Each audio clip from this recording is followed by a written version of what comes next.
फिर सुलझने के बजाय उलझती जा रही है सर। केस और भी कॉम्प्लिकेटेड और चैलेंजिंग होता जा रहा है। हर मुजरिम यही सोच के जुर्म करता है, बचता रहेगा, कभी पकड़ा नहीं जाएगा। और मासूमों की चीखें, उनका दर्द हमेशा इस कायनात में गूंजता रहता है या चिता की आग में झुलसा दो। और सच की एक नियति है, वो हर कब्र से निकलकर, हर चिता से उठकर एक ना एक दिन सामने आता जरूर है। स्वाहा स्वाहा स्वाहा। अपने हथेली को काट के अपने खून की आहुति देना।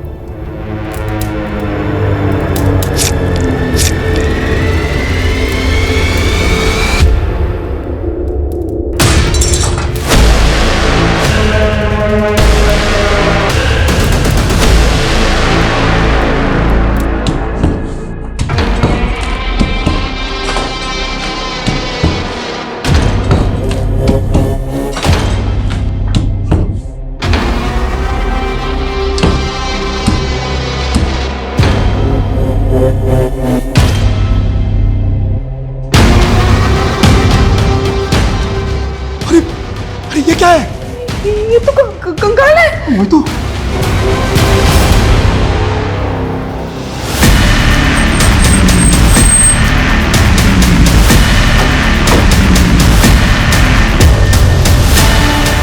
किसका कंकाल है ये? किसको मारकर गाड़ा यहाँ पे? सर हमें कुछ नहीं मालूम, हमारा कोई लेना देना नहीं है इस कंकाल से।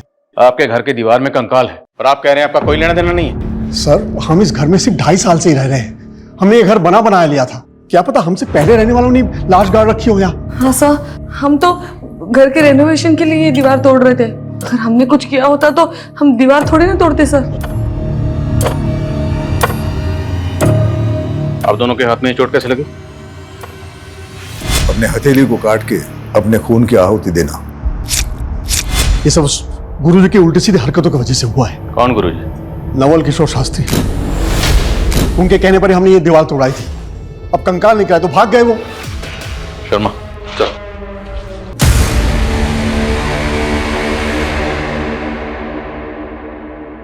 पूनम, पूनम, थोड़ी देर ये पढ़ाई छोड़ दे और चाय नाश्ता कर ले।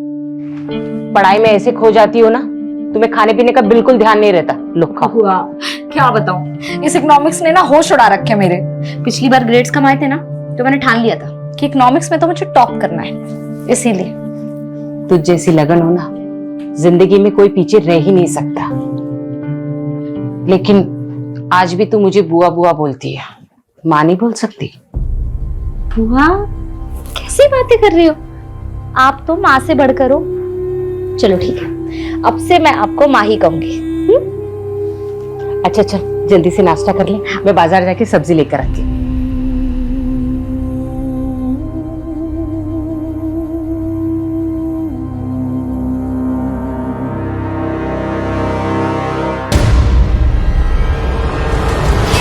क्या पूनम, बॉयफ्रेंड से बात हो रही थी? नहीं फूफा जी, बस ऐसे ही। क्या है ना कि मैं बहुत फ्रैंक हूँ। तेरी उम्र में लड़कियां जो है ना, वो शादी से पहले ही फूफा जी, मेरी छोड़िए। मैं क्या बोलूं? ये मेरे साथ जबरदस्ती कर रहे थे। ये फोन पे अपने बॉयफ्रेंड के साथ लगी हुई थी? नहीं बुआ, मैं बस अपनी दोस्त से बात कर रही थी और कुछ नहीं। ये मेरे साथ जबरदस्ती कर रहे थे। अनाथ समझ के उसको पाल पोस के बड़ा किया। तो मेरे और मेरी बीवी के बीच में झगड़ा लगा रहे। मैं आपके रगरग से वाकिफ हूँ। क्या वाकिफ है?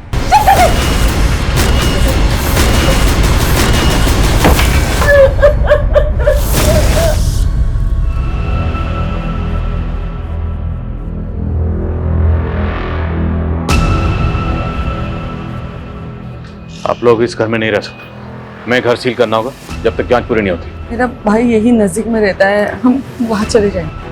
हमसे पूछे भी ना, आप दोनों मुरादाबाद से बाहर मत जाइएगा।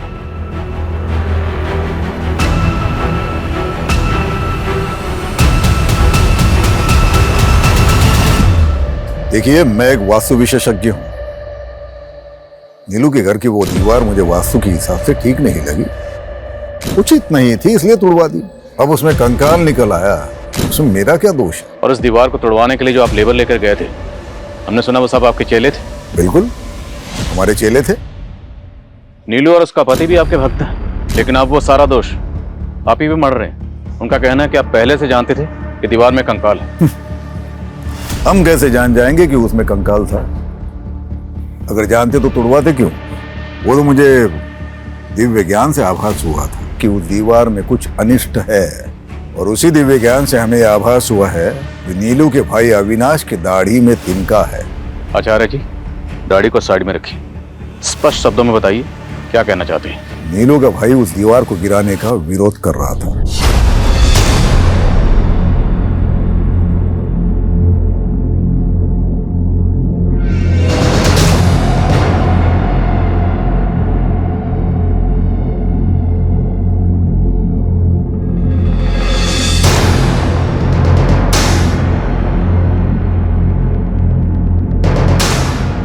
दीदी ये सब क्या हो रहा है?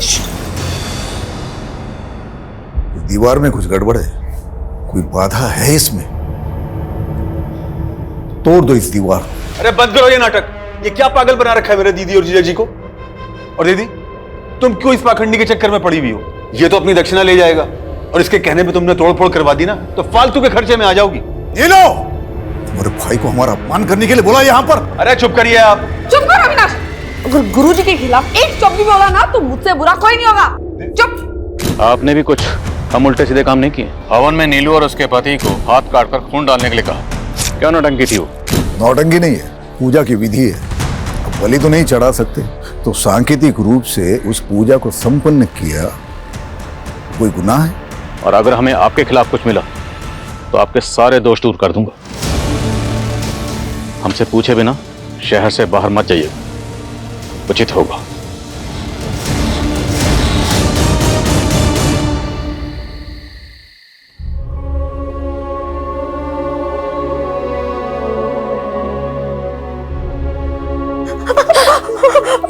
मेरी वजह से रोज आपको फूफा जी मारते हैं। इससे जब मैं कहीं चली जाती हूँ, सच में तू कहीं नहीं जाएगी, और मेरे रहते हुए आदमी तुझे हाथ भी नहीं लगा सकता। वाह शांति, वाह, कितनी महान है तू। हाँ, बहुत महान है। गैरों को भी अपना बना लेती है तू, लेकिन मैं किसी पे एहसान करता हूँ तो पूरा वसूल करता हूँ। अरे इसी कर्म के वजह से ना भगवान ने कभी अपनी औलाद नहीं दी हमें। तेरे को उसको बेटी बनाने का है ना, बनाओ। पर तुम दोनों को इधर चैन से रहने है तो मेरी बात मान लो, घर की बात घर में ही रहेगी। हट हट। बोला था ना दीदी, उस गुरुजी के चक्कर में दीवार मत गिरवाओ। अब कंकाल निकल गया ना, अब पुलिस आप लोगों का आगा पीछा खंगालने में जुट जाएगी। आपको पता है उस दीवार में किसको मार के गाड़ा गया था? हमें कैसे पता होगा? अरे हमको तो हमारे घर से निकाल दिया पुलिस वालों ने, पूरा घर सील कर दिया उन्होंने। घर तो सील करेंगे ही, और अब आप लोग यहां रहोगे तो पुलिस वाले यहां भी आएंगे। यानी तू कहना क्या चाहता है? हमारे बुरे वक्त में हमें अपने घर में भी नहीं रखेगा? अरे जीजा जी, कैसी बातें कर रहे हैं आप रहो ना आराम से जब तक रहना है। बल्कि मैं एक काम करता हूं, आप लोगों के लिए कृतिका का कमरा साफ करवा देता हूं।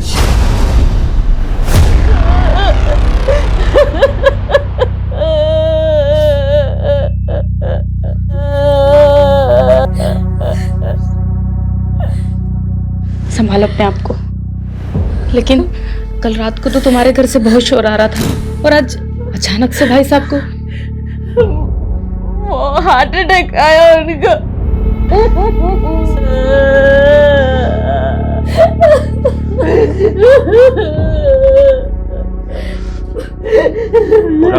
बात कर लिए, वो लोग आधे एक घंटे में डेथ सर्टिफिकेट बना के दे देंगे। चलिए अब अंतिम संस्कार की तैयारी करते हैं।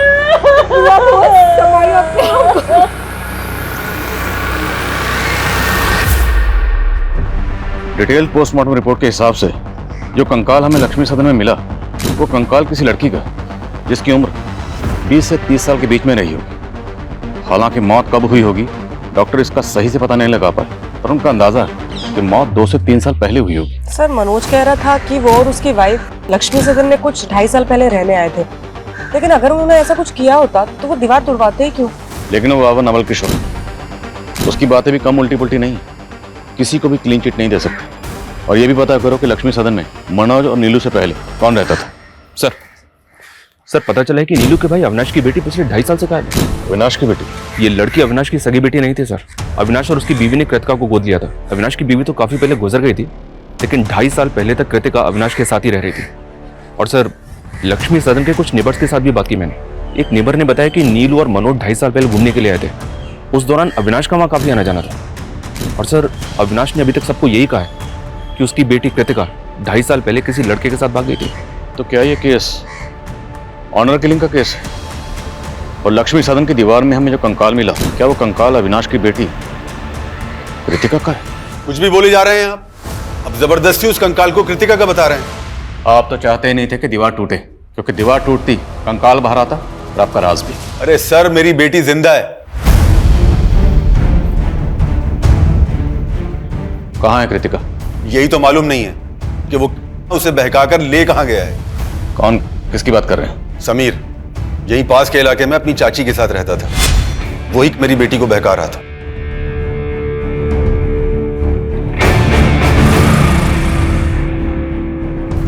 कृतिका, मैंने तुझे कितनी बार समझाया है उस लड़के से दूर रहा कर। पर पापा समीर में बुराई क्या है? वो लड़का हमारी बिरादरी का नहीं है। मैं ये सब में नहीं मानती पापा। उस लड़के ने कृतिका का दिमाग खराब कर रखा था और वही हुआ। एक दिन कृतिका उस लड़के समीर के साथ भाग गई। और आपने पता करने की कोशिश नहीं की कि आखिर आपकी बेटी है कहाँ? मैं उस लड़के की चाची से मिलने गया था, लेकिन उसकी चाची ने भी कुछ नहीं बताया और बदनामी के डर से पुलिस में कंप्लेंट नहीं कर पाया।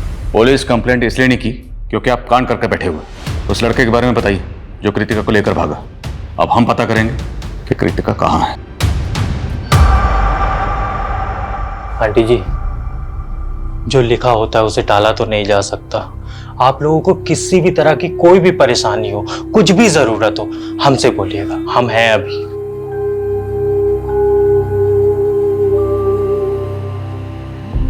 मुझे अपनी परवाह नहीं है गणेश बेटा।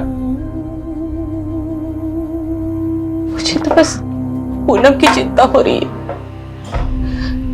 वो इस घर में अपने फूफा के साथ सुरक्षित नहीं थी। आंटी जी, आप एक काम करिए, आप हमारी शादी पूनम से करवा दीजिए। ये क्या बोल रहे हो गणेश? पूनम, हम जानते हैं तुम हमारी दूर की मौसी की बेटी हो, पर आंटी जी हमारी मम्मी भी तो यही चाहती थी कि हमारी और पूनम की शादी हो जाए। पूनम, हमारी मम्मी ना बुआ जी से बात भी करने वाली थी, पर उसके पहले ही उनका देहांत हो गया। गणेश, पर गणेश सही कह रहा है बेटा। देखो, तुम दोनों एक दूसरे को बचपन से जानते हो। मुझे ऐसा लगता है गणेश से बेहतर तुम्हारे लिए कोई लड़का हो ही नहीं सकता।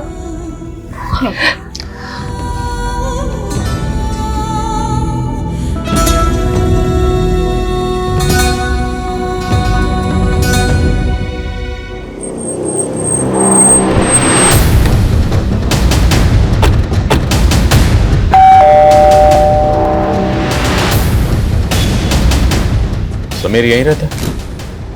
जी, वो मेरा भतीजा था। हमें पता चला कि समीर किसी कृतिका नाम की लड़की से प्यार करता है। उसी के बारे में बात करनी है आपसे। आओ बेटा, बैठो। समीर ने बताया मुझे तुम दोनों के बारे में। तुमने अपने पापा को समीर के बारे में बताया? आंटी, उन्हें सब पता है, लेकिन मैं समझ गई बेटा, तुम फिक्र मत करो, मैं तुम्हारे पापा से बात करूंगा। लेकिन कृतिका के पिता ने मुझे और समीर को बेइज्जत करके घर से बाहर निकाल दिया और एक दिन समीर गायब हो गया। और फिर कृतिका के पिता आकर मुझे परेशान करने लगे कि समीर कृतिका को भगा कर ले गया। आजकल कहाँ है समीर और कृतिका? मैं उन्हें पिछले 2.5 साल से ढूंढने की कोशिश कर रही हूँ। मैंने पुलिस कंप्लेन भी की थी, पर कुछ पता नहीं चला। समीर के माँ बाप कहाँ हैं? समीर के माँ बाप गुजर चुके हैं सर। मेरे अलावा उसका और कोई नहीं था। समीर की चाची ने जिस थाने में समीर की मिसिंग कंप्लेंट फाइल की थी, उस थाने की पुलिस टीम को भी ऐसा कोई क्लू नहीं मिला है जिससे पता चले कि समीर और कृतिका ने भाग के शादी की होगी। और अगर हम फॉरेंसिक रिपोर्ट पे जाएं, तो जिस दौरान समीर और कृतिका गायब हुए थे, उसी दौरान उस लड़की की मौत हुई थी जिसका हमें कंकाल मिला। तो पॉसिबल है सर कि मर्डर कृतिका का हुआ हो। सर, हम डीएनए मैचिंग रिपोर्ट से भी अविनाश के खिलाफ कुछ भी साबित नहीं कर पाएंगे, क्योंकि कृतिका अविनाश की सगी बेटी नहीं थी, उसने उसको अडॉप्ट किया था। मान लो 2.5 साल पहले कृतिका का कत्ल हो गया, इसलिए वो मिल नहीं रहे। पर ये समीर कहाँ गायब है? कहीं ऐसा तो नहीं क्या अविनाश ने कृतिका के साथ साथ समीर का भी कत्ल कर दिया? अगर ऐसा है सर, तो हो सकता है कि हमें लक्ष्मी सदन में दूसरा कंकाल मिले। चांसेस हैं, पता तो करना पड़ेगा। मैं डीसीपी सर से परमिशन निकलवाता हूँ। और पता चला लक्ष्मी सदन में मनोज और नीलू से पहले कौन रहता था? यस सर, रजिस्ट्रार से पता चला है कि 3 साल पहले ये घर राघवेंद्र पांडे के नाम पे था। सर, ये इस घर का लास्ट और फर्स्ट ओनर था। सर, ये कई सालों से लंदन में है।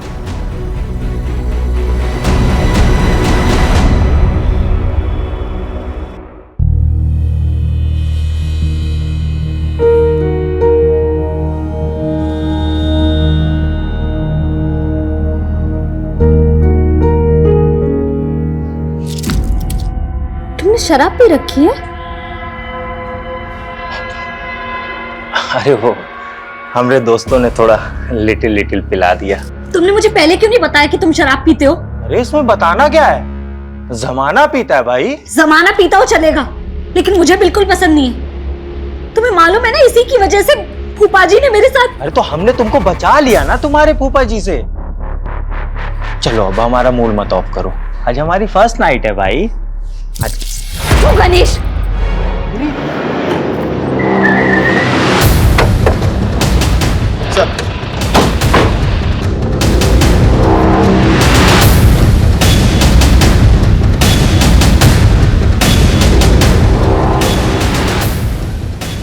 लाइट ऑन करो। पूरे घर को अच्छे से स्कैन करिए, एक एक कोना। Okay sir.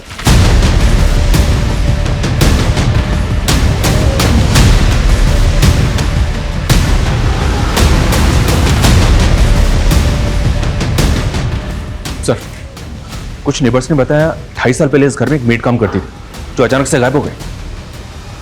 कौन मेड? सर, संजना नाम था हमारी मेड का। लेकिन आप उसके बारे में क्यों पूछ रहे हैं?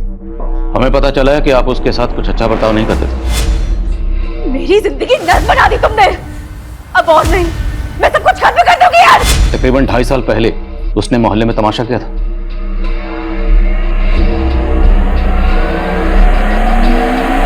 मैंने आप लोगों से उधार क्या मांग लिया? नौकर बना कर रखोगे, मार मार कर टैंक बनाओगे मुझसे। क्यों झूठ बोल रही हो संजना? हाँ, और क्या जरूरत है इतना तमाशा करने की? देख संजना, तमाशा मत कर बेकार में। जो भी तुझे कहना है अंदर जाके कर। चल। 1 नंबर की नौटंकीबाज औरत थी वो, तिल का तार बना के रखा था उसने।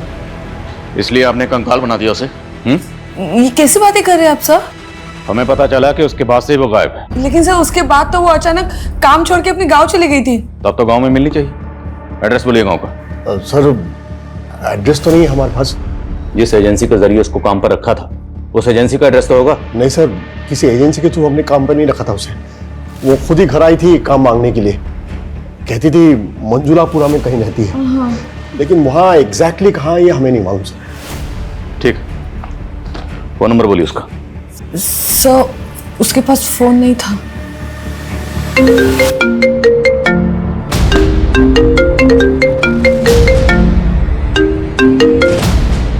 हेलो,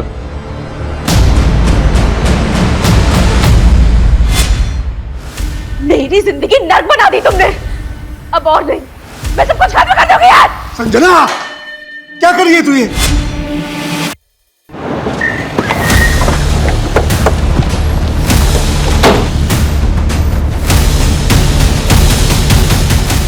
सर, एक डाउट है।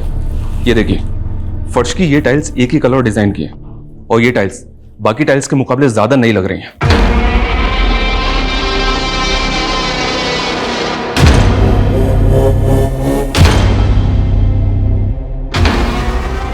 बताओ।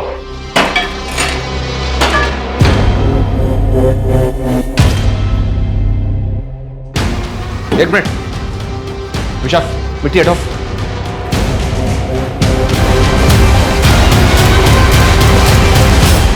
शर्मा, सब जगह खुदवाओ। पता नहीं और कितने राज दफन है इस लक्ष्मी सदन में।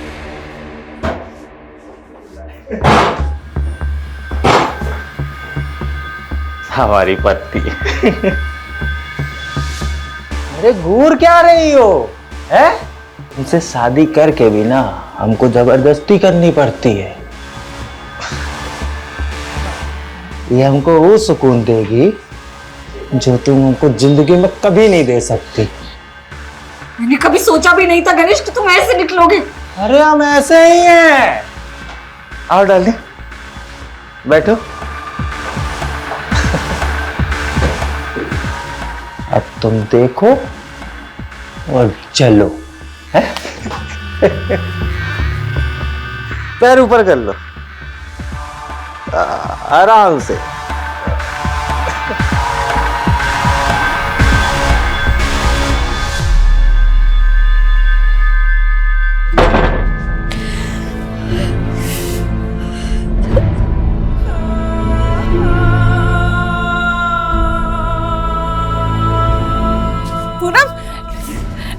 कैसी है तू? हाँ? अरे मैं यहीं से जा रही थी, मैंने सोचा तुझे और दामाद जी को। तू रो क्यों रही है? क्या हुआ? सर, एक कंकाल को एग्जामिन करने के बाद पता चला है कि ये कंकाल 18 इयर्स एंड अबव किसी लड़के का है सर। क्या? तो डॉक्टर, क्या लड़के की मौत भी उसी दौरान हुई होगी जिस दौरान लड़की की मौत हुई, जिसका कंकाल हमें लक्ष्मी सदन की दीवार में मिला? हो सकता है सर, मैं आपको डिटेल रिपोर्ट जल्दी सेंड करता हूँ। ये चेन हमें कंकाल पे मिली थी। क्या समीर ऐसी चेन पहनता था? नाम मुझे ठीक से याद नहीं आ रहा है, पर आप ये सब क्यों पूछ रही हैं? देखिए, हमें लगता है कि कृतिका के साथ साथ समीर का भी मर्डर हुआ है।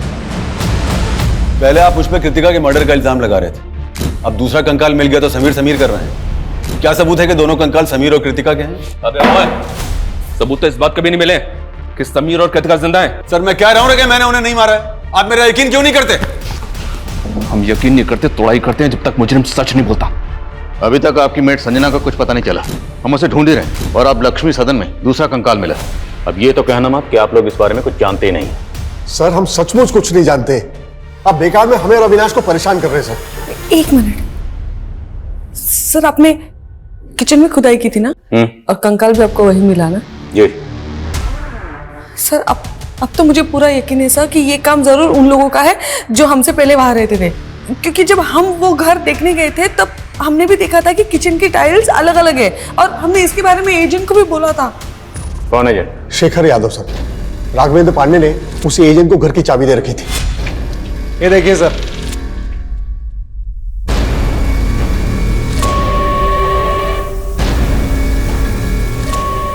आइए सर, एक रूम और है, बहुत खूबसूरत है, आपको दिखाता हूँ। आइए। एक मिनट। क्या हुआ सर? ये फर्श तो बहुत अजीब ढंग से बनी हुई है, ना टाइल्स मैचिंग है ना ठीक से लगे हुए हैं। अरे सर, बहुत छोटी सी चीज है, डोंट वरी, सब हो जाएगा। हाँ जी। एक मिनट, लेकिन डील फाइनल करने से पहले हमें ओनर से मिलना है। हाँ जी बिल्कुल, पर वो फिलहाल तो लंदन में सर। उनका ये कहना है कि एक बार जैसे ये डील लॉक हो जाती है तो रजिस्ट्रेशन के लिए इंडिया आ जाएंगे। सर, ओनर तो सिर्फ डॉक्यूमेंट साइन करने के लिए आए थे सर, लेकिन उस वक्त लक्ष्मी सदन का करता धरता ये एजेंट शेखर यादव ही था। क्या सर, लक्ष्मी सदन में 2 कंकाल मिले हैं? ओ एजेंट, हमारे साथ ड्रामा मत कर। लक्ष्मी सदन का सौदा तुमने करवाया था ना? सर, मैंने करवाया था, पर इस बात को 2-3 साल हो गए हैं। एग्जैक्टली। ये जो मर्डर हुआ है ना, वो भी 2-3 साल पहले ही हुए। उस घर के पहले मालिक राघवेंद्र पांडे ने जाने से पहले चाबी तेरे हवाले की थी। लक्ष्मी सदन की चाबी 24 घंटे तेरे पास रहती थी, और जहाँ किचन में कंकाल मिला है वहाँ की टाइल्स बदली गई, और मनोज और नीलू ने तुझे इस बारे में बताया भी था। नहीं सर, मुझे इस बारे में कुछ नहीं बताया था सर। हो सकता है ये मनोज और नीलू ने टाइल्स बदल दी हो, या हो सकता है ये फर्स्ट ओनर और सेकंड ओनर ने ये सब कांड किए हो। फर्स्ट, सेकंड, थर्ड जितने भी ओनर सबको घसीटेंगे। तो ये बता, लक्ष्मी सदन में किसकी लाश गाड़कर राघवेंद्र पांडे लंदन भागा? सर, मुझे क्या मालूम सर, मैं बस इतना बता सकता हूँ कि ये राघवेंद्र पांडे एक अय्याश किस्म का आदमी था। उसने मुझे लंदन जाने से पहले करीब 3.5 साल पहले अपना घर बेचने के लिए कहा था। उसके बाद मैं जब भी उससे जाके मिलता था तो हमेशा नए लड़के लड़कियों के साथ रहता था। उस दौरान ये अकेला रहता था सर। अरे शेखर, कैसा है? मैं अच्छा हूँ सर, आप कैसे हैं? बस बढ़िया, बैठना। नहीं सर, थैंक यू। अरे नहीं सर, मैं ये कह रहा था, वो एक पार्टी से बात की थी आपके घर के लिए, तो 70 लाख रुपए बोल रहे हो। 85 लाख रुपए से 1 रुपए कम नहीं लूंगा। सर उसके 2 दिन बाद ये मेरे ऑफिस आया और कहने लगा कि लक्ष्मी सदन 70 लाख में बिकवा दो। लेकिन सर तब तक वो पार्टी दूसरी डील कर चुकी थी। उसके बाद उसने चाबियां दी और लंदन चला गया, बोला कि जल्द से जल्द बिकवा दूं। बोलो शर्मा। सर रसोई के दूसरे हिस्से में एक और कंकाल मिला है। तीसरा कंकाल? जी हाँ सर, देखते ही देखते double murder case triple murder में बदल गया सर। तुमसे बात करके ना मैं सब कुछ भूल जाती हूँ। मेरे सारे दुख, सारी परेशानियां सब एकदम से गायब हो जाते हैं।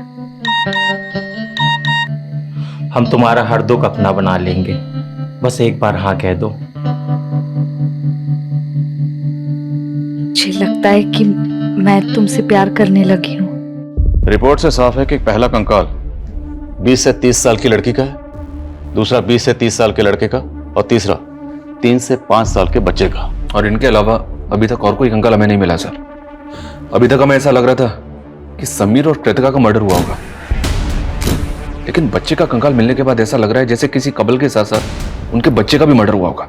शर्मा मत भूलो, नीलू और मनोज की मेड संजना भी गायब। हमारे जितने भी सस्पेक्ट हैं उनमें से हम किसी को भी क्लीन चिट नहीं दे सकते। फिलहाल इन तीनों विक्टिम्स की पहचान पता करने पर जोर दो। एक बार इनकी पहचान हो गई तो इस केस की चाबी हमारे हाथ में होगी। मैं कमिंग सर? कमिंग। सर मैंने लक्ष्मी सदन के पहले ओनर के बारे में पता किया है। राघवेंद्र अपनी बीवी नेहा और 5 साल के बेटे के साथ रहता था। सर उनका एक सर्वेंट भी था। सर लोगों का कहना है कि राघवेंद्र की अय्याशी की वजह से उसकी वाइफ से उसका बहुत झगड़ा होता था। शर्म करो राघव, एक बेटा है हमारा और तुम्हारी अय्याशी की खत्म ही नहीं होती। सर 3.5 साल पहले राघवेंद्र के बीवी, बेटा और नौकर तीनों गायब हो गए। राघवेंद्र ने लोगों से कह दिया कि नौकर गांव चला गया और उसकी बीवी का किसी से एक्स्ट्रा मैरिटल अफेयर था, तो वो अपने बच्चे को लेकर उसके साथ भाग गई।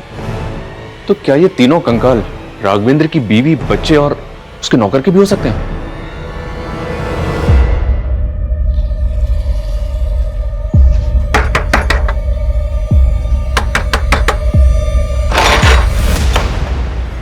ठीक है राघवेंद्र जी, जरूरत पड़ी तो आपको फिर कॉल करूंगा। Thank you.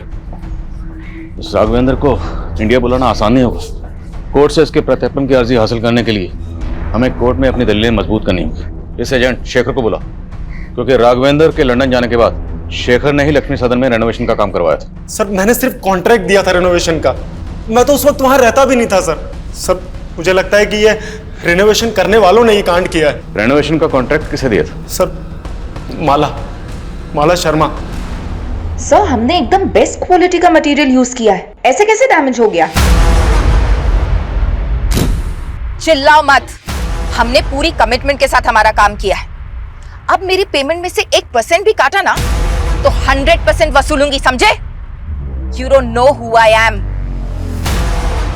And Rohit, you कितनी बार कहा है तुमसे, अगर मटेरियल में मिलावट करो तो ऐसे करो कि किसी को पता ना चले।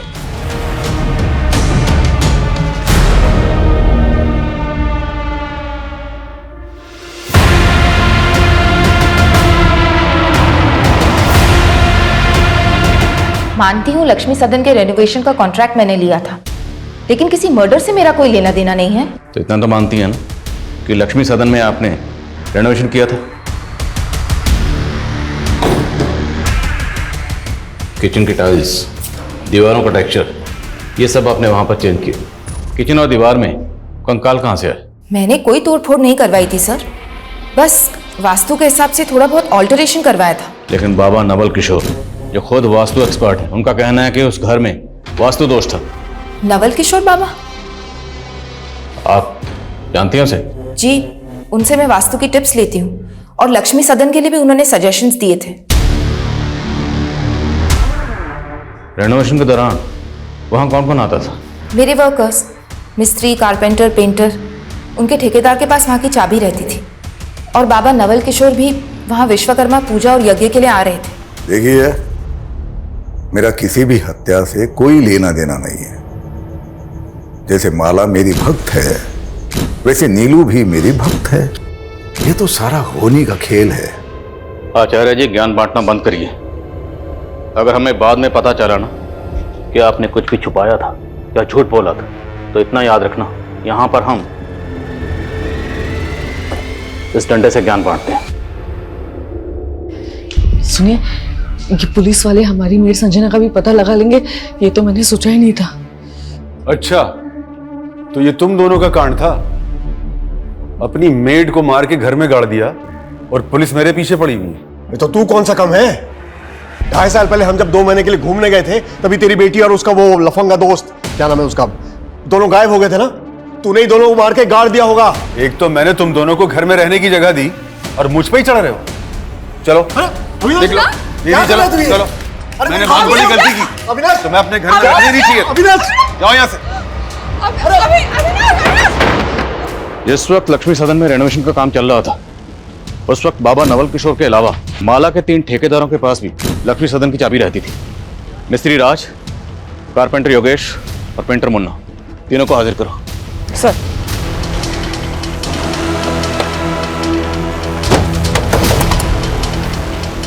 राजमिस्त्री। हाँ मैडम। चल। अरे मैडम क्या हुआ? अरे चल।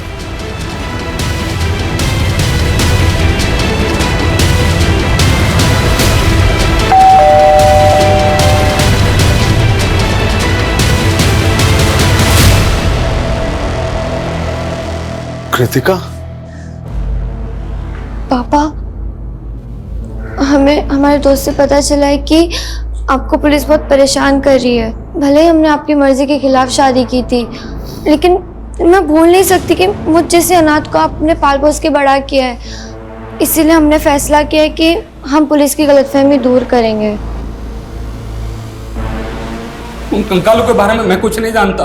तेरे अलावा माला ने जिस कारपेंटर और पेंटर को ठेका दिया था, वो दोनों गायब। उन दोनों के फोन भी बंद है। अरे साहब, उनसे मेरा कोई वास्ता नहीं है। वो दोनों ना उमरा गांव में रहते साहब, वही कहीं आपको मिल जाएंगे। अविनाश का फोन आया था सर। कृतिका और समीर दोनों जिंदा है। और नीलू और मनोज की जो मेट थी संजना, उसके बारे में कुछ पता चला? जी हाँ सर, उस मोहल्ले की कुछ और काम वालियों से उसके गांव का पता चला है। वो बिहार की रहने वाली है। बिहार पुलिस को अपडेट दिया है मैंने।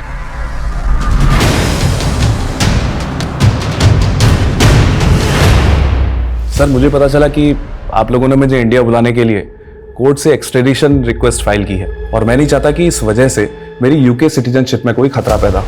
इसीलिए आपकी गलतफहमी दूर करने के लिए मैं खुद यहाँ चला आया। बहुत बहुत शुक्रिया जो आप इतनी दूर से हमारी गलतफहमी दूर करने के लिए खुद यहाँ तशरीफ लाए। अब ये बताइए कि आपकी बीवी, बेटा, नौकर गायब है, करेक्ट? लक्ष्मी सदन जहाँ पहले रहते थे, वहां से हमें 3 कंकाल मिले। सर, ये दीवार तो छत की लोड बेयरिंग दीवार थी। मतलब अगर इसको कोई तोड़ देगा तो छत कभी भी गिर सकती है, और अगर इसको तोड़कर किसी ने किसी को गाड़ा है तो मतलब वो कोई जानकार आर्किटेक्ट ही होगा। आपके एजेंट शेखर ने माला शर्मा नाम के आर्किटेक्ट को इसका कॉन्ट्रैक्ट दिया था, आप तो जानते ही होंगे। नहीं सर, मैं माला को तो नहीं जानता, और सर मेरा इन स्केलेटन से कोई लेना देना है नहीं। लेकिन आपका अपनी बीवी और बच्चे से तो लेना देना है ना? आपकी बीवी, बच्चा और नौकर कहाँ गए? सर एक्चुअली जब से वो लोग मुझे छोड़ के गए हैं, मैंने उन्हें ढूंढने की कभी कोशिश की नहीं। अगर आप चाहें तो मैं नेटिव एड्रेस दे सकता हूँ अपनी बीवी और नौकर के।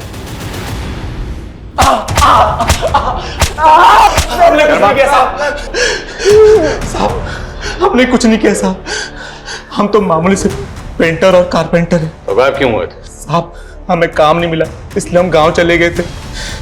अब जब पूछ रहा हूँ तो उसका सच सच जवाब देना। तुम दोनों ने लक्ष्मी सदन में तकरीबन 25 दिन काम किया था ना? जी साहब, किया था। उस दौरान तुम लोगों को ऐसा कुछ लगा या ऐसा कोई शख्स वहां आया था जिस पर तुम लोगों को शक हो कि वो ये कांड कर सकता था? सर, हम तो शाम 7 बजे काम खत्म करके चले जाते थे, लेकिन एक दिन लेट हो गया तो हमने देखा कि माला मैडम अपने दोस्त के साथ आई थी। माला मैडम वहां आए दिन आती थी, अपने दोस्त के साथ ड्रिंक करती थी। साहब, इसके अलावा हमें कुछ नहीं पता। माला के एक दोस्त के बारे में पता करो, हो सकता है उसका अपना किसी दोस्त के साथ पंगा हो और ये माला इन मर्डर्स में शामिल हो। और ये भी चेक करो क्या माला के बैकग्राउंड में कोई ऐसा है जो गायब है, और माला के 3 ठेकेदार, उन सब की बैकग्राउंड पता करो। सर, खबरी का कॉल है। हेलो, ठीक है, उसे यहाँ ले आओ। सर, मनोज और नीलू की मेट संजना का पता चल गया है। गुड। साहब, नीलू और मनोज जी बहुत टॉर्चर करते थे साहब। उनसे उधार क्या नहीं लिया, गुलामी बना लिया था उन्होंने। इसलिए मैं तंग आकर खुद ही मरना चाहती थी। मेरी जिंदगी नर्क बना दी तुमने। अब और नहीं, मैं सब कुछ खत्म कर दूंगी यार। संजना, पागल हो गई क्या? क्या कर रही है तू ये?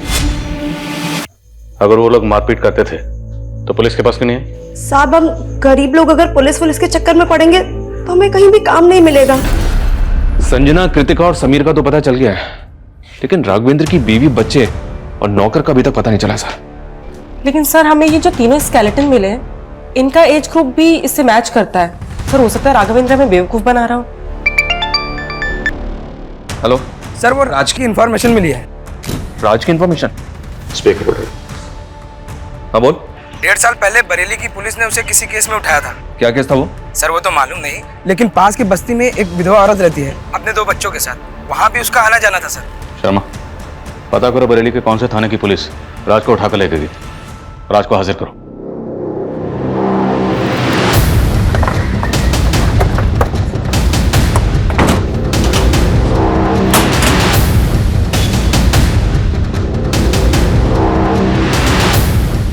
number you are trying to call is currently switched off. Please try again. इस राज का तो फोन भी बंद आ रहा है। एक काम करो, इसका फोन ट्रेस करो, पता करो कि ये कहां भाग गया है। सर,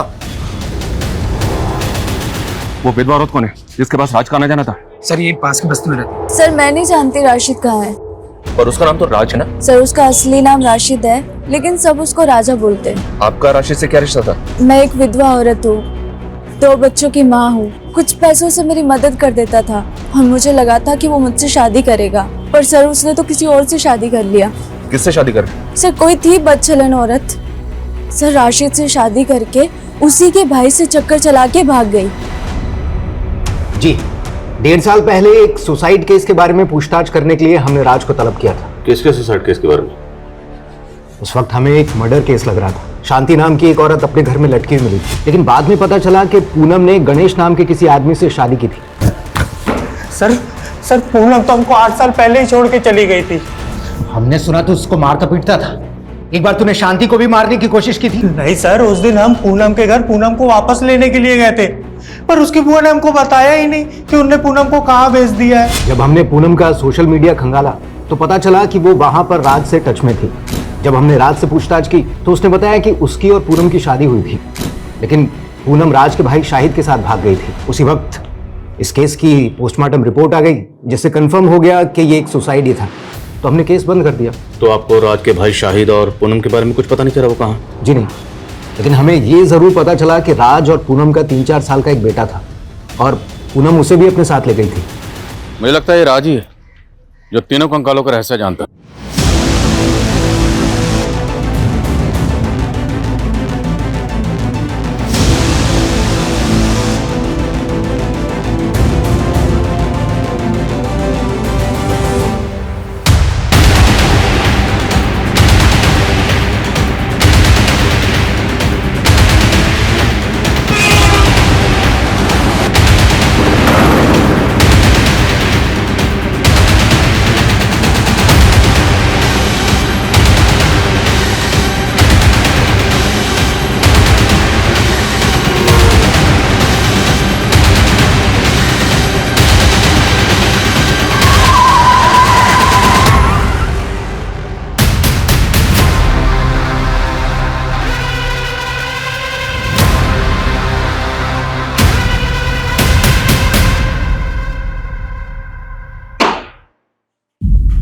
राज उर्फ राशिद, तेरे इस राज से पर्दा उठ चुका है। तेरा डीएनए 2 कंकालों से मैच हो चुका है। पहला कंकाल है तेरे भाई शाहिद का, और दूसरा तेरे बेटे का, और तीसरा पूनम का। सोशल मीडिया पर रिक्वेस्ट भेजी थी साहब मैंने उसको, उसने तुरंत एक्सेप्ट कर ली। फिर धीरे धीरे चैटिंग शुरू होने लगी, फिर मैं उसके दिल का राजा बन गया। शादी करने के लिए तैयार हो गए साहब मेरे साथ, लेकिन उसको यह धक्का बर्दाश्त नहीं हुआ था कि मैं राज नहीं राशिद हूँ। कुछ ही दिनों बाद मुझे पता चला कि उसका मेरे भाई शाहिद के साथ चक्कर चल रहा है। मेरे से मन नहीं भरता तेरा, मेरा भाई चाहिए तुझे। मैंने तुम्हारे भाई से थोड़ी सी बात कर ली, इसका मतलब कुछ भी निकालोगे क्या? शर्म आनी चाहिए तुझे राज। 4 साल का बच्चा है तेरा और पूनम का, भाई पे शक कर रहा है। उनको दिखाने के लिए मैंने उनके झूठ पे भरोसा कर लिया साहब, लेकिन अंदर से बदला लेना था ना। और उस टाइम पे मुझे लक्ष्मी सदन का ठेका मिल गया था, और उस दौरान मेरे बेटे का बर्थडे आया। सही मौका मिल गया था मुझे, तो फिर वो लोग यहाँ आए, फिर मैंने बर्थडे का केक काटा। उसके बाद मैंने उनके कोल्ड ड्रिंक में जहर मिला दिया। फिर मैं सबको बोला कि मेरी बीवी पूनम और मेरा बेटा शाहिद के साथ कहीं भाग गए हैं। और फिर एक बार मैं एक नए हमसफर की तलाश में जुट गया साहब। नया हमसफर मतलब नया शिका। शर्मा, आशिक का जनाजा है, जरा धूम से निकलना चाहिए। सर, राघवेंद्र की बीवी, बेटे और नौकर के बारे में पता चल गया। उसका नौकर तो गांव में है, लेकिन सर उसकी बीवी नेहा, सर वो किसी के साथ भागी नहीं है, बल्कि वो दिल्ली में टीचर की नौकरी करके अकेले अपने बेटे की परवरिश कर रही है। That's great. जब कोई औरत रिश्तों में धोखा खाने के बाद अपनी इज्जत, अपनी सेल्फ रिस्पेक्ट और अपने स्वाभिमान की परवाह करते हुए आगे बढ़ती है, पुरानी बातों को पीछे फेंक कर मूव ऑन करती है, तो वही फैसला उसके लिए सही होता।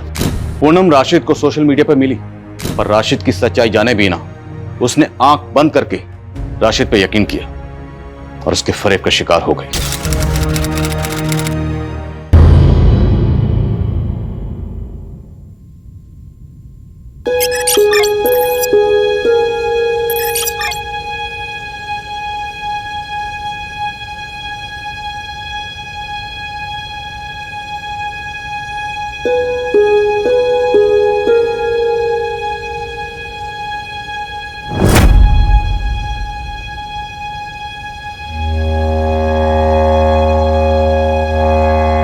मम्मी क्या देख रही हो?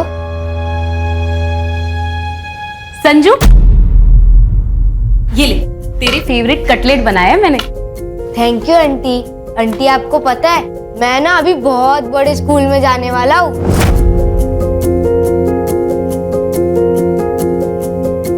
अरे वाह, फिर तो तू बहुत स्मार्ट लगेगा यूनिफॉर्म में।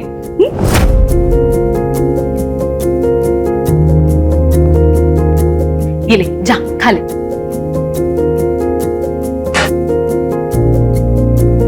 क्या हुआ तुझे? तू टेंशन में क्यों है? अगले 2 हफ्तों में अगर संजू की फीस नहीं भरी तो स्कूल वाले उसकी सीट किसी और को दे देंगे। पैसे है मेरे पास, लेकिन उन पैसों में मुझे अगले महीने का खर्चा निकालना है। कार्तिक के जाने के बाद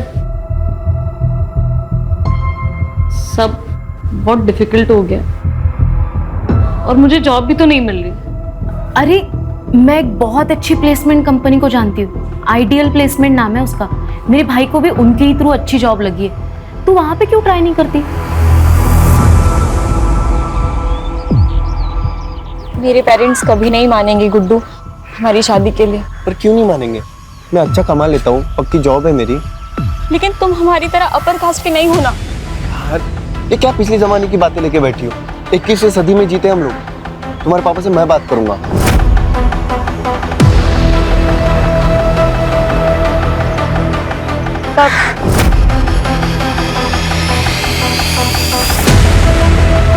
जब भी हमारी मुलाकात हुई। कॉलेज इसलिए भेजता हूँ तुम्हें ताकि यहाँ तुम गुलछरे उड़ा सको। हाँ?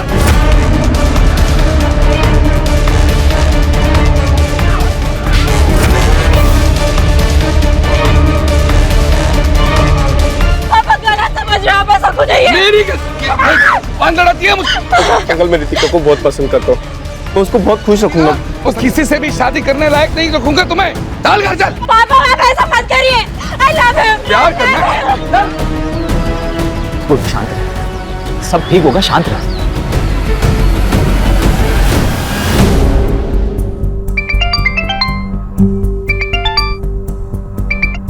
हेलो पूजा। जी हाँ, मैं पूजा अधिकारी बोल रही हूँ। आपका मेल आया था, मैंने आपका रिज्यूम पढ़ा। रिक्वायरमेंट के हिसाब से आप परफेक्ट कैंडिडेट। एक रेप्यूटेड कंपनी में असिस्टेंट की जॉब है। Would you be interested?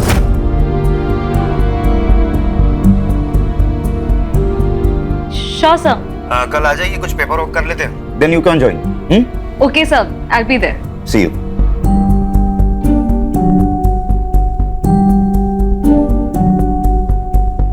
बोलकर जी दुगना कमीशन दूंगा, लेकिन बेहतरीन लड़का ढूंढना रितिका के लिए, वो भी अपनी कास्ट का चाहिए। ऐसा ही होगा चंदर जी, चिंता मत कीजिए, मुझ पर छोड़ दीजिए। वैसे 2-4 लड़के हैं मेरे पास, मैं आपको जल्दी खबर करता हूं मैं। हाँ।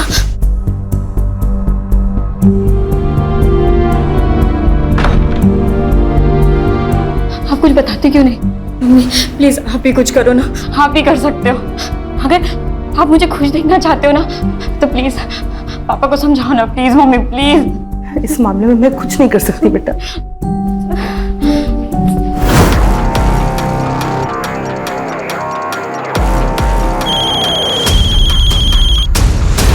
हेलो। क्या करे गुड्डू? देखो एक ही ऑप्शन, भाग चलते। लेकिन हम जाएंगे कहाँ? और ये सब कैसे मैनेज होगा? कोई मूवी नहीं है, हमारे फ्यूचर की बात है गुड्डू। अगर मेरे फ्यूचर में तुम नहीं हो तो मेरी लाइफ का कोई मतलब ही नहीं है। रितिका, तुम अपना माइंड मेकअप कर लो कि करना क्या है, फिर मुझे कॉल करना।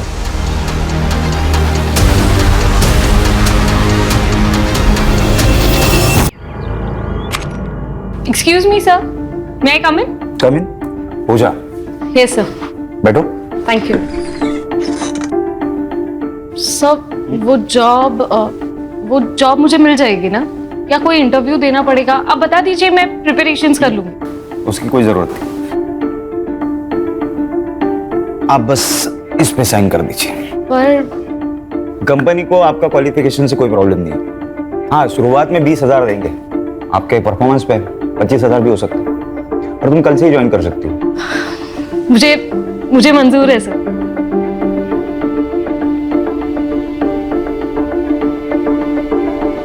Thank you so much.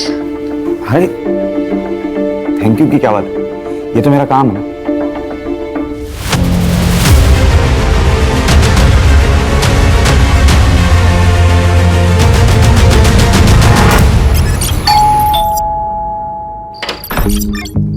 आइए डबल कर दिए, आइए बताइए कितने लड़कों के ऑप्शंस लाए हो रितिका के लिए?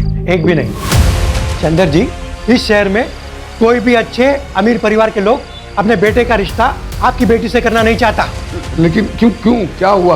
कोई लड़का है गुड्डू, उसने सब जगह बात फैला दी है कि उसने आपकी बेटी रितिका से सगाई की है।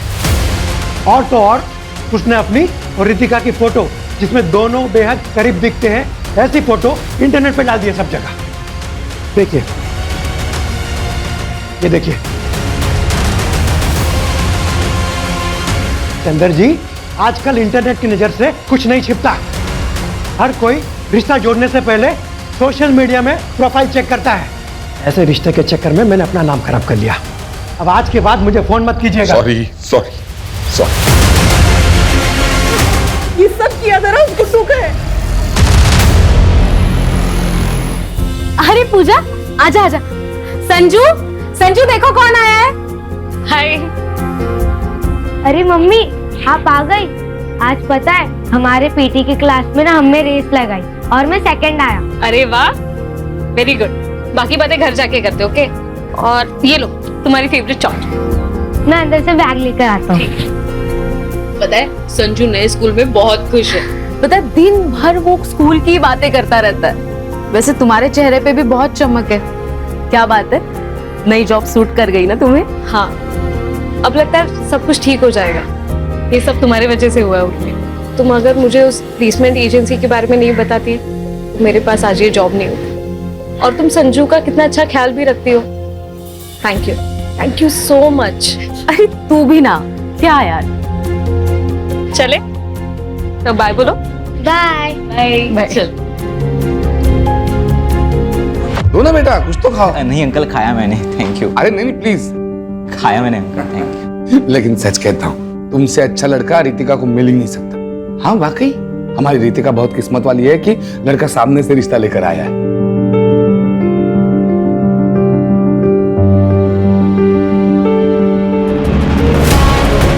दो चाय दो।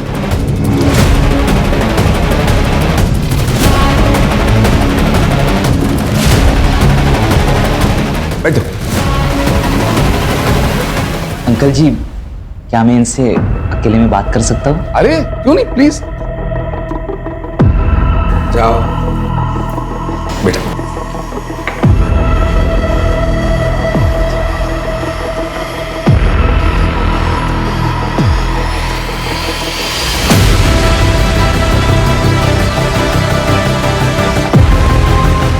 तो बेटा, हो गई बात?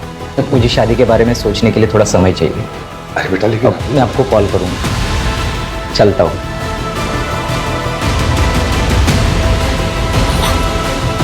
क्या बोला तुमने उसे? मैंने सच बोला कि मैं गुड्डू से प्यार करती हूँ और उसी से शादी करूंगी। Yes come in. पूजा, अरे आओ बैठो। कैसी हो? ठीक हूँ सर। कैसा चल रहा है काम? अच्छा चल रहा है। एक्चुअली मुझे मेरी पहली सैलरी मिल गई। अरे वाह, कांग्रेचुलेशंस। Thank you. और कॉन्ट्रैक्ट के हिसाब से मैं अपना पहला कमीशन देने आई थी। ये लीजिए। भूल जाओ। सर आप काम करते हो यहाँ पे, कमीशन नहीं लोगे तो आप फंस जाओगे। तुम्हारे बिहाफ पे मैं पे कर दूं, चलेगा? और वैसे भी पैसों की जरूरत तुम्हें ज्यादा है। देखिए सर, ये जब तुम्हारे पास एक्स्ट्रा आ जाए तब लौटा देना, ठीक है? ओके। अच्छा, मैं ना आज काम से जरा जल्दी फ्री होने वाला हूँ, तो सोच रहा हूँ कहीं कॉफी पीने चले। चलेगा, लेकिन ट्रीट मेरी। जैसा आप कहे।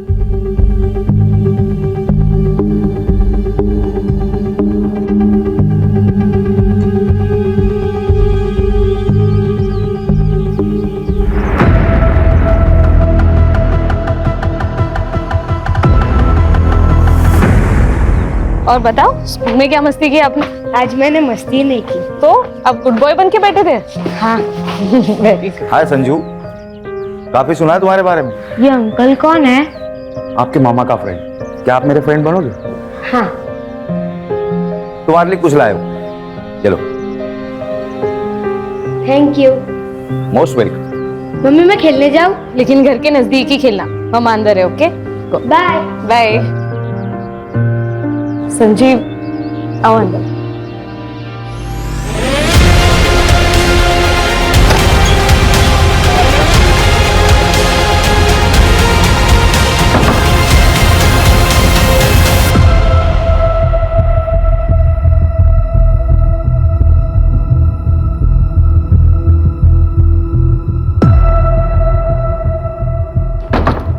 आइसक्रीम आज। बाय।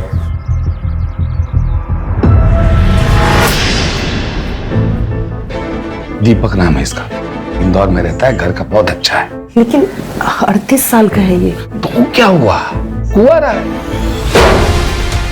वो नुक्कड़ का पान वाला भी कुंवारा है, बस 55 साल का ही तो है। और वो जोशी, उसे करा दो आप मेरी शादी। मुंह बंद रखो तुम अपना। बापू की कसाई, किसी के साथ भी भागने के लिए तैयार हो आप मुझे। जिस तरह के कर्म है ना तुम्हारे, उस हिसाब से कोई तुमसे शादी करने के लिए राजी है, वही काफी है। 2 दिन बाद शादी है, 2 दिन बाद शादी करके इंदौर में अच्छे घर में रहने जाओगी। मैंने तो पहले ही बोला था भाग चलते, लेकिन नहीं, तुमको तो पापा को मनाना है। अब जाओ इंदौर। भाग चलते हैं। पक्का? हाँ, मैं आज रात को ही भागने के लिए तैयार हूँ। ठीक है, मैं सब कुछ अरेंज करके तुमको कॉल करता हूँ।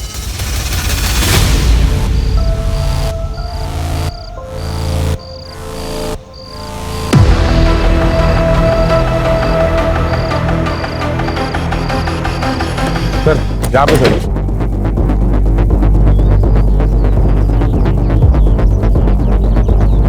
सर मैं हल्का आने आया तो यहाँ देखा रेड बॉडी पड़ी है। ठीक है, जाओ बग जरा। यस। आसपास चेक करो।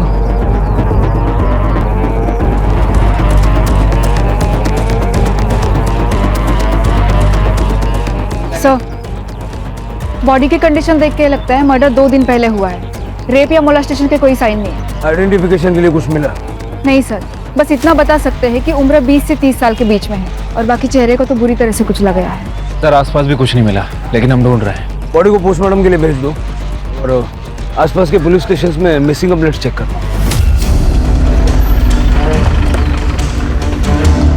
Good morning sir. Sir, Ambad police station में एक आदमी ने अपनी बेटी की मिसिंग कंप्लेंट लिखी है। रितिका देशपांडे नाम, 23 साल की और 10 नवंबर से गायब है। वो जो बॉडी हमें मिली थी, लगभग उसका भी मर्डर इसी डेट पे हुआ था ना? हाँ सर, पुलिस स्टेशन बुलवा लेता हूँ। बुला।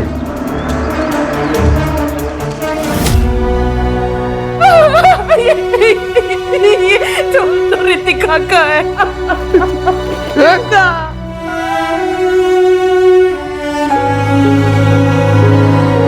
यार इसके ऊपर आ रहा। रितिका, रितिका, रितिका, रितिका। फिर हमने रितिका की शादी इंदौर के एक लड़के के साथ फिक्स कर दी, लेकिन शादी फिक्स होने के 1 दिन बाद ही रितिका गायब हो गई। सर हमें लगा कि वो गुड्डू के साथ भाग गई। सर मैं गुड्डू के घर भी गया था, उससे माँ बाप से पूछताछ कर। तुम्हारा क्या मतलब? हमारा गुड्डू तुम्हारी बेटी को भगा कर ले गया? अरे तेरी बेटी भी तो उसे भगा कर ले जा सकती है। अरे हमारी बेटी इतनी बेशर्म नहीं है। अरे हमारा बेटा अपने माँ बाप की इज्जत करता है, तेरी बेटी ने भड़काया होगा उसे।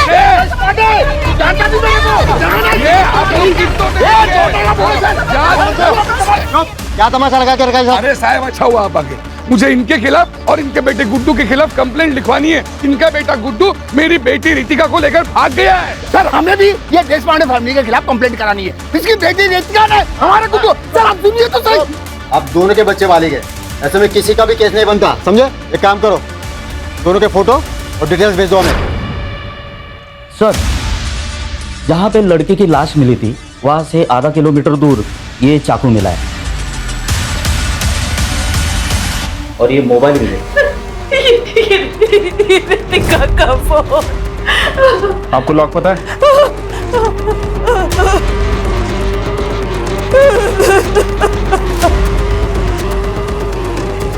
सर लास्ट कॉल गुड्डू को की गई थी 11:30 बजे और ये मैसेज भी है।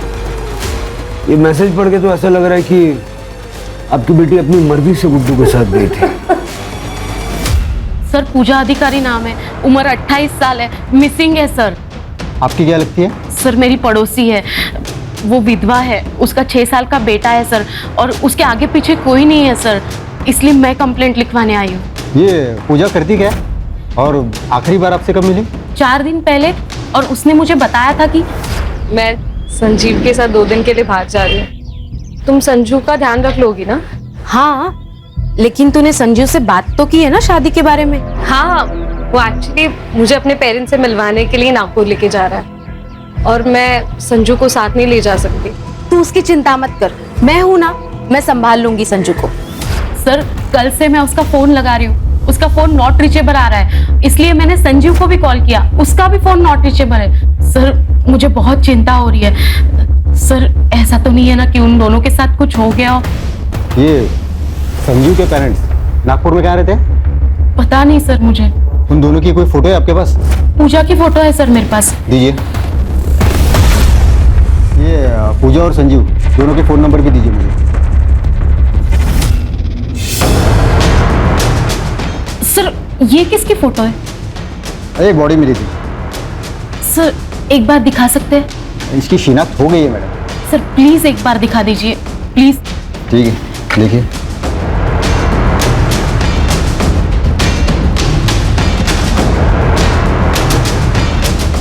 सर कुछ तो गड़बड़ है सर। क्या हुआ? पूजा के पैर में भी ऐसे ही डिजाइन वाला काला धागा है। वैसे सर ये बॉडी किसकी है? ये कोई रितिका देशपांडे नाम की लड़की है, वैशाली नगर पुलिस को इसकी बॉडी मिली है। श्योर? सर मेरा शक तब यकीन में बदल गया जब मैंने ये नाखून देखे, क्योंकि संजीव को ऐसे बड़े नाखून पसंद थे। आपको शक है कि संजीव ने पूजा को मारा, लेकिन आपने तो कहा था कि संजीव पूजा और उसके बेटे के साथ बहुत अच्छा था, उसने पूजा को जॉब भी दिलवाई थी। हाँ सर, मैंने पूजा को वो आइडियल प्लेसमेंट कंपनी के बारे में बताया था और वहीं पे संजीव से उसकी मुलाकात हुई और फिर वो दोनों नजदीक आ गए। लेकिन सर कुछ दिन पहले जब मैं उससे मिली थी तब सब ठीक हो जाएगा पूजा। कैसे ठीक होगा उर्मी? मुझे लगता है मैं प्रेग्नेंट हूँ और ये पता चलने के बाद वो मुझसे शादी करने के लिए नहीं मानेगा। लेकिन तूने उससे प्रेगनेंसी के बारे में बताया नहीं? अब तक तो नहीं, लेकिन उसे जल्दी ही बताऊंगी। उसके बाद भी अगर वो नहीं माना तो उससे ब्रेकअप कर लूंगी और बच्चा भी अबॉर्ट कर लूंगी।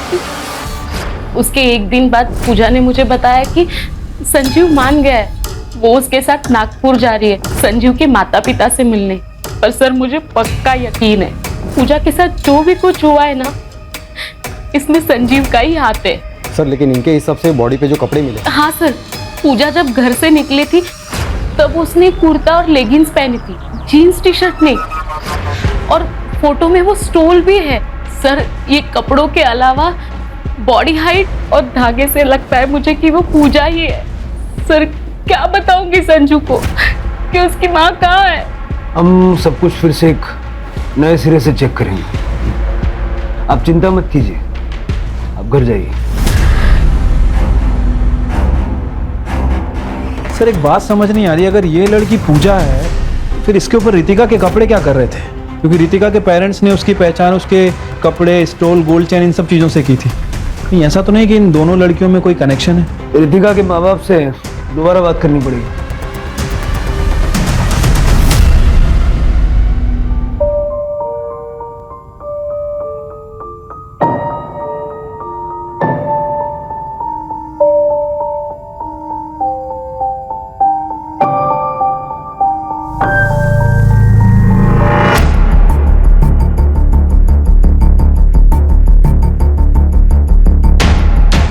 माफ कीजिए, ऐसे टाइम पर हमें आना पड़ा है, आपसे कुछ बात करनी है।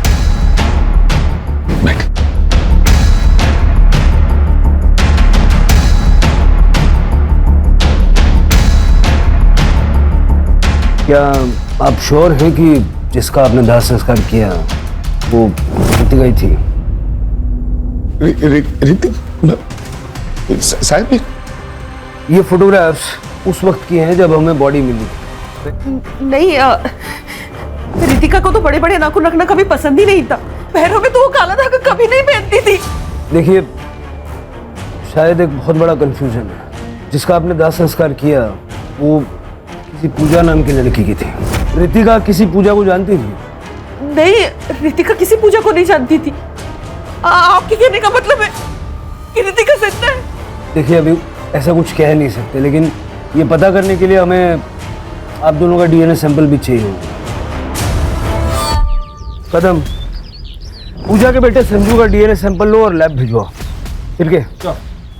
आइडियल प्लेसमेंट जाके संजीव की सारी डिटेल निकालो और गुड्डू के माँ बाप पे नजर रखो, उनके कॉल्स मॉनिटर करो। अगर वो बॉडी रितिका की नहीं है तो रितिका डेफिनेटली गुड्डू के साथ है।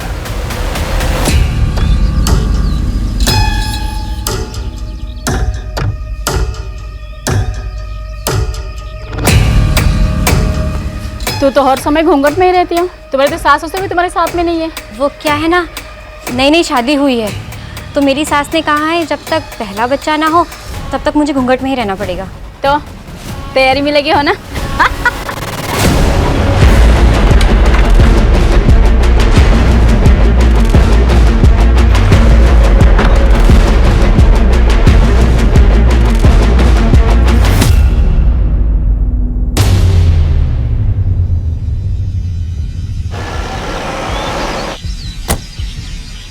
सर संजीव बोला तो एक हफ्ते से ऑफिस ही नहीं आए, वो तो अपने घर गए। उसके घर का एड्रेस दीजिए। सर पिछले कई दिनों से हम भी संजीव को फोन लगाने की कोशिश कर रहे हैं लेकिन उसका फोन बंद आ रहा है। कुछ हुआ है क्या? संजीव 10 तारीख को ऑफिस से निकला था एक लड़की को साथ लेके, आपसे मिलवाने के लिए लेके आ रहा था। शादी करना चाहता था उसके साथ। शादी? लेकिन वो तो पहले से शादीशुदा है। ये शीला है, संजीव की बीवी। सर, पोस्टमार्टम रिपोर्ट के हिसाब से मौत 10 नवंबर की रात को 12 बजे से लेकर 2 बजे के बीच में हुई है। मतलब जैसा उर्मी ने पूजा के बारे में बताया कि बॉडी पूजा की हो सकती है। सर ये फॉरेंसिक रिपोर्ट। सर चाकू पे जो ब्लड है वो बॉडी से मैच कर रहा है। मतलब क्लियर है कि ये मर्डर वेपन चाकू ही है। चाकू पे फिंगरप्रिंट भी विजिबल है। ये जो चाकू पे फिंगरप्रिंट्स मिले हैं उनको संजीव के फिंगरप्रिंट से मैच करके देखो आधार कार्ड से। ठीक है सर। गुड्डू के फोन में कोई हलचल? फिलहाल तो नहीं सर, उसका फोन 10 नवंबर से बंद ही है। सर और एक इंफॉर्मेशन मिली है, पूजा का फोन एक्टिवेट हो गया है सिन्नर में। चलो। तब मैं खेत में आ रहा था तब मुझे ये फोन मिला, जब मैंने ऑन किया तो चालू हो गया। एग्जैक्टली कहाँ मिला था? यहाँ मिला था। आसपास जरा चेक करो। Yes sir.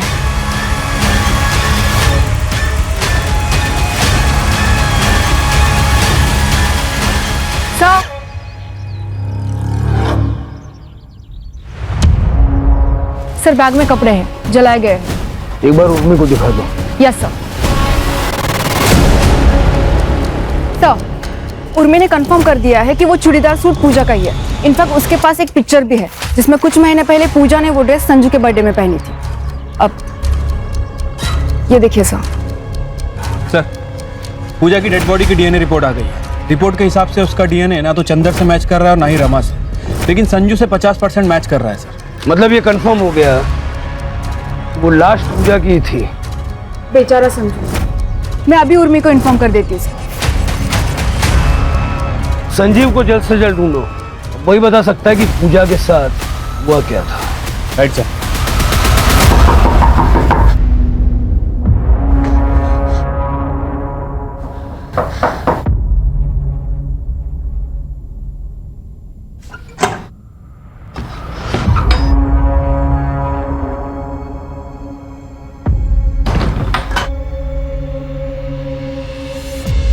गुड्डू, मैं ना मुंह छुपा छुपा के थक गई हूँ। अब इस घूंघट में ना घुटन हो रही है। तो तुम क्या चाहती हो? हम लोग पकड़े जाए? एक तो तुम्हारे बाप ने मुझ पर किडनैपिंग का केस फाइल किया है, पुलिस कुत्तों की तरह ढूंढ रही है मुझे। हम शादी क्यों नहीं कर लेते? हम एडल्ट्स हो चुके हैं और हमें कोई रोक भी नहीं पाएगा शादी करने से। प्लीज गुड्डू, शादी कर लेते। अरे क्या शादी शादी शादी यार, हम लोग शादीशुदा की तरह रह रहे हैं ना। शादी शादी शादी। गुड्डू, अब तुम मुझे डरा रहे हो। हम जब से घर से भागे हैं ना, तुम अजीब तरीके से बिहेव करने लगे हो। सर, ये कंफर्म हो गया है, चाकू पे जो फिंगरप्रिंट्स मिले हैं वो संजीव के ही है। सर, एक कमाल की खबर हाथ लगी है। ये गुड्डू आइडल प्लेसमेंट में काम करता है, लेकिन 10 नवंबर से गायब है। और गुड्डू और संजीव बचपन के दोस्त हैं। संजीव के कॉल रिकॉर्ड से पता चला है कि दोनों आपस में लगातार टच में थे और 9 और 10 नवंबर को दोनों ने बहुत कॉल एक्सचेंज किए हैं। अब सारी पजल के टुकड़े अपनी जगह पे सही फिट बैठ गए। इतना तो क्लियर है कि संजीव और गुड्डू ने मिलके ये सारा प्लान बनाया। संजीव को रितिका पसंद थी और उसने पूजा से दोस्ती सिर्फ इसलिए की क्योंकि वो रितिका जैसी दिखती थी। बाद में उसने पूजा को मार दिया, उसे रितिका के कपड़े पहनाए और उन कपड़ों पर भी चाकू से स्टैब किया और चेहरा कुचल दिया ताकि चेहरा पहचानने में ना आए और हमें लगे कि रितिका मारी गई है। और इस तरह से गुड्डू और रितिका को लोग ढूंढना ही बंद कर देना। इसका मतलब रितिका भी इस क्राइम में शामिल है? बिल्कुल हो सकता है, तभी तो रितिका के कपड़े पूजा की बॉडी पर पहुंचे। मतलब अगर हम संजीव को पकड़ लें तो रितिका और गुड्डू भी हाथ आ सकते हैं। सर, एक और डेड बॉडी मिली है। सर, ये संजीव ही है। सर, स्टैबिंग है और बॉडी की कंडीशन देख के लगता है लगभग 1 हफ्ते पहले मौत हुई है। शायद इसको भी उसी दिन मारा गया है, उस दिन पूजा को मारा गया। लेकिन संजीव और पूजा को मार कौन सकता है सर? गुड्डू। गुड्डू ने संजीव से पूजा का मर्डर करवाया, बाद में खुद आके संजीव को मार दिया ताकि उसके क्राइम का कोई विटनेस न रह जाए। बॉडी को पोस्टमार्टम के लिए भेज दो। Yes sir. और जहाँ पूजा की बॉडी मिली थी, जहाँ पूजा का फोन मिला था, और यहाँ का डंप डेटा निकलवाओ। Okay sir. यार, मैं कब से तुम्हारे कॉल का इंतजार कर रहा हूँ। क्या लाश मिल गई पुलिस को? और जो काम मैंने तुमको बताया था उसका क्या हुआ? हो गया, ठीक है, मैं आता हूँ। क्या? कैसी लाश? क्या बात कर रहे थे तुम गुड्डू? तुम्हारे मतलब की बात नहीं है, तुम अंदर जाओ। नहीं, क्या चल रहा है? प्लीज बताओ क्या चल रहा है? अरे तुम्हारे मतलब की बात नहीं है, तुम अंदर जाओ। मुझे अब डर लग रहा है, प्लीज बताओ क्या चल रहा है? अरे मैंने बोला ना तुम्हारे मतलब की बात नहीं है। चलो अंदर चलो। मुझे पता क्या चल रहा है गुड्डू।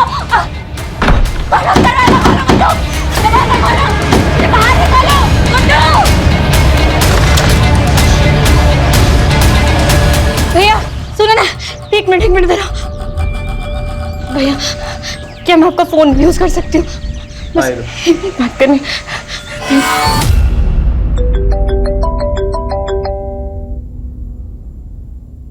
हेलो पापा, मैं रितिका बोल रही हूँ। रितिका? पापा, मैंने बहुत बड़ी गलती कर दी। गुड्डू अच्छा लड़का नहीं है। आप प्लीज मुझे बचा लीजिए पापा, प्लीज मुझे बचा लीजिए। तुम मुझे बताओ कहाँ हम? एक मिनट होल्ड कर रितिका, एक मिनट। तुम? पापा, पापा,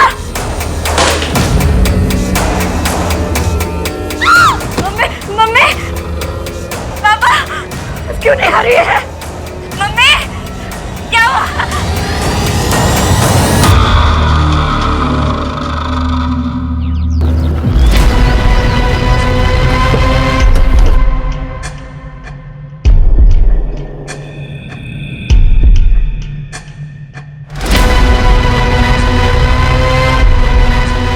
तो गुड्डू है सर। वैसे भी संजीव की तरह मारा गया है सर। देखकर लग रहा है कि 1-2 दिन हो चुका है। आसपास देखो जरा। सर अजीब बात है, हम लोग अब तक ये सोच रहे थे कि ये सब गुड्डू ने किया है, तो गुड्डू को भी किसी ने मारा है। डम डेटा का क्या हुआ? सर तीनों जगह के डम डेटा में संजीव का ही नंबर है। 1-2 ऐसे भी नंबर है जो हमारी लिस्ट में नहीं है। सर झाड़ियों के पास ये मोबाइल मिला है, मोबाइल बंद है सर। पता करो किसका है सर। और जरा ये भी चेक करना ये नंबर पिछले 2 मर्डर स्पॉट पे एक्टिव था क्या? सर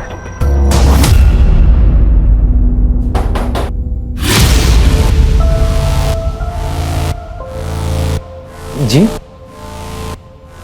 ये फोन हमें गुड्डू की डेड बॉडी के पास मिला हमारा। वैसे ये फोन संजीव और पूजा के मर्डर लोकेशन पे भी एक्टिव था। हाँ सर, ये मेरा ही फोन है, ये मेरा एक्स्ट्रा नंबर है सर। जब गुड्डू रितिका के साथ भाग रहा था तब मैंने ही उसे ये फोन दिया था। अमरीश तेरे पास एक्स्ट्रा फोन है? मुझे चाहिए, मुझे नया नंबर लेने की जरूरत है। जैसे मैं रितिका के साथ निकल जाऊंगा मुझे अपना पुराना नंबर बंद करना है। अच्छा ठीक है, रुक लेके आता हूँ। ये ले। थैंक्स यार। ऑल द बेस्ट तेरी नई जिंदगी के लिए। अपना ख्याल रखना। तो पहले से पता था कि गुड्डू भागने वाला है? हाँ सर, मैं भी बहुत हर्ट हो गया था ये सुन, लेकिन मेरी किस्मत पर मुझे पूरा भरोसा है।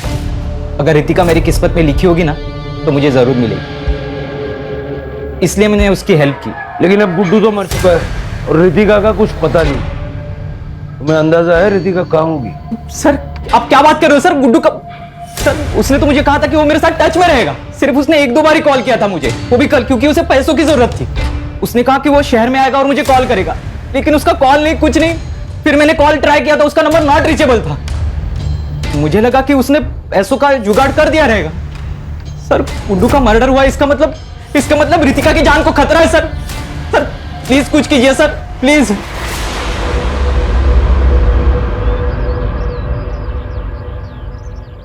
ये अमरीश पे कड़ी नजर रखो, ये गुड्डू के टच में था। सर एक बहुत इंटरेस्टिंग चीज पता चली है। रितिका के पापा को कल एक अननोन नंबर से कॉल आया था। इससे पहले उनको इस नंबर से कभी कॉल नहीं आया। कॉल कुछ ही मिनट तक हुई है, लेकिन सर उसके बाद से रितिका के मम्मी और पापा का दोनों का फोन स्विच ऑफ आ रहा है। सर स्ट्रेंज बात तो ये है, जिस अननोन नंबर से उनको कॉल आया था वो नंबर भी स्विच ऑफ आ रहा है। चलो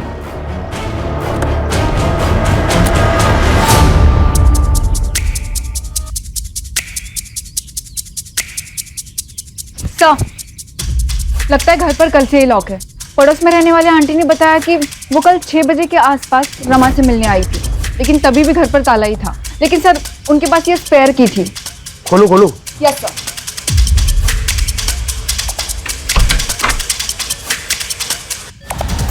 यहाँ बहुत कुछ हुआ है। पिछले 48 घंटे का यहाँ का डम डेटा निकला। सर देश पांडे का फोन बंद होने से पहले उसके घर में एक ही फोन था जो एक्टिव था, अमरीश का। हमने उसके फोन को ट्रैकिंग पे डाल रखा है सर। इस समय उसके फोन की लोकेशन साईं बाबा नगर में और स्टेगनेंट है। चलो जादव पाटिल।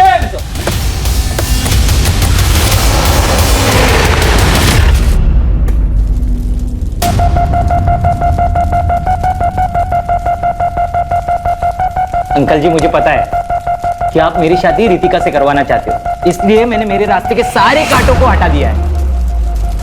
मेरी दुल्हनिया, वाह वाह क्या लग रहे हो तुम। आ जाओ आ जाओ आ जाओ आ जाओ आ जाओ, बैठो।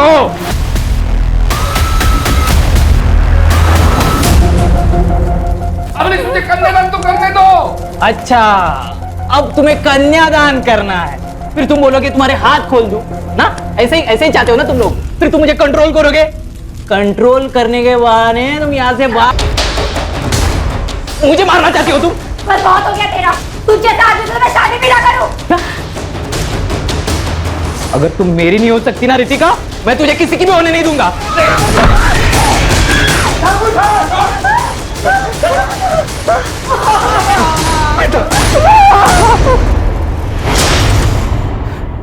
मुझे पता था गुड्डू और संजू दोनों एक दूसरे के करीबी दोस्त थे। मुझे एहसास हुआ कि इन दोनों के बीच में ना कुछ तो खिचड़ी पक रही है। खास करके तब जब रितिका ने गुड्डू के साथ भागने के 1 दिन पहले मुझसे कहा कि उसने प्लान बनाया है। मैंने कहा प्लान? ठीक उसी के बाद गुड्डू मुझसे मेरा फोन मांगने के लिए आया था। नहीं। अरे हो जाएगा रे, हो जाएगा। मुझे कल से बहुत अलर्ट रहने की जरूरत है। प्लान बहुत भयंकर है, गलती नहीं कर सकता। तेरी ड्रिंकिंग कैपेसिटी मुझे पता है एंड आई एम श्योर तेरा प्लान भी ब्रिलियंट होगा। हाँ। एक पूजा नाम की लड़की है, बिल्कुल रितिका जैसी दिखती है। वो संजू है ना, वो उसको मार देगा और रितिका के कपड़े पूजा को पहना देगा।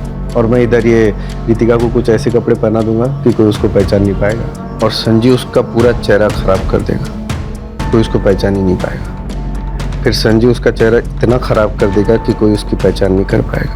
अच्छा, ताकि सबको लगे कि रितिका मर चुकी है। वाह यार, क्या बढ़िया प्लान बनाया तूने।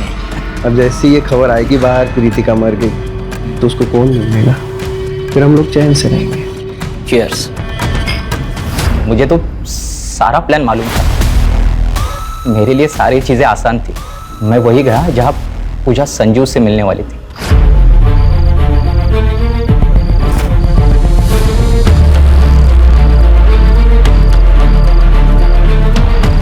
आ गए तुम? प्लान के मुताबिक संजू वहां रितिका के कपड़े लेके आया।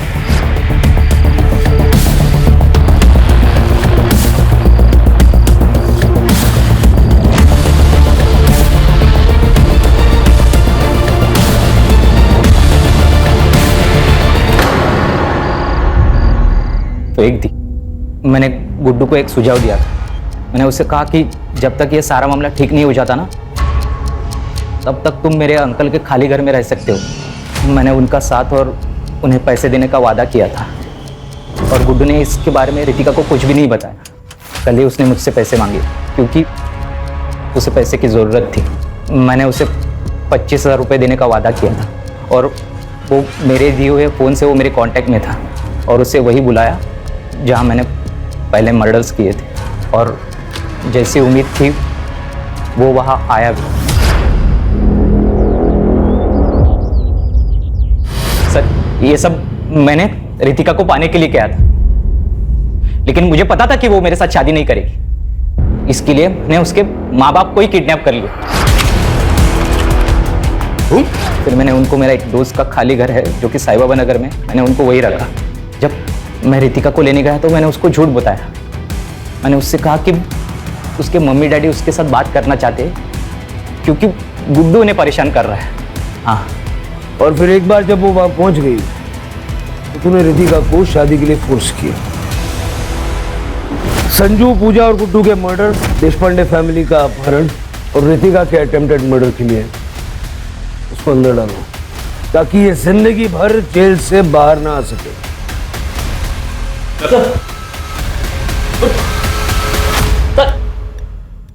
सर, मैंने रितिका को पूछा कि उसने अपने पेरेंट्स को कैसे कांटेक्ट किया, तो उसने बताया कि उसने खिड़की से बाहर किसी की मदद मांग के उसका फ़ोन लेकर अपने पेरेंट्स को कांटेक्ट किया। लेकिन वो नंबर भी बाद में बंद ही आ रहा था ना। हाँ सर, मेरी उससे बात हुई। उसने कहा कि उसका फ़ोन पानी में गिर गया था। शिरके, किस ख्याल में खोए हो? सर, मैं उस बेचारी पूजा के बारे में सोच रहा हूँ। उसे बेवजह अपनी जान गंवानी पड़ी। संजू अनाथ हो गया, संजीव की पत्नी विधवा हो गई और कामले ने अपना एक लौता बेटा खो दिया। सर, आपको नहीं लगता कि ये सारे मर्डर्स अवॉइड किए जा सकते थे अगर चंदर गुड्डू के लिए मान जाता तो? इसे पता क्या होता, हो सकता है अमरीश कोई और क्रेजी आइडिया लेके आ जाता। सर, आज के ज़माने में भी लोग जात पात इन सब चीज़ों को मानते हैं। लोग अपनी सोच को बदलने के लिए तैयार ही नहीं है। शिरके, ऐसा है कि हम जुर्म से लड़ सकते हैं, लोगों की मान्यताओं से नहीं। क्राइम पेट्रोल्स के और भी दिलचस्प कहानी देखने के लिए हमारे चैनल को सब्सक्राइब करें और बेल आइकॉन दबाना न भूलें।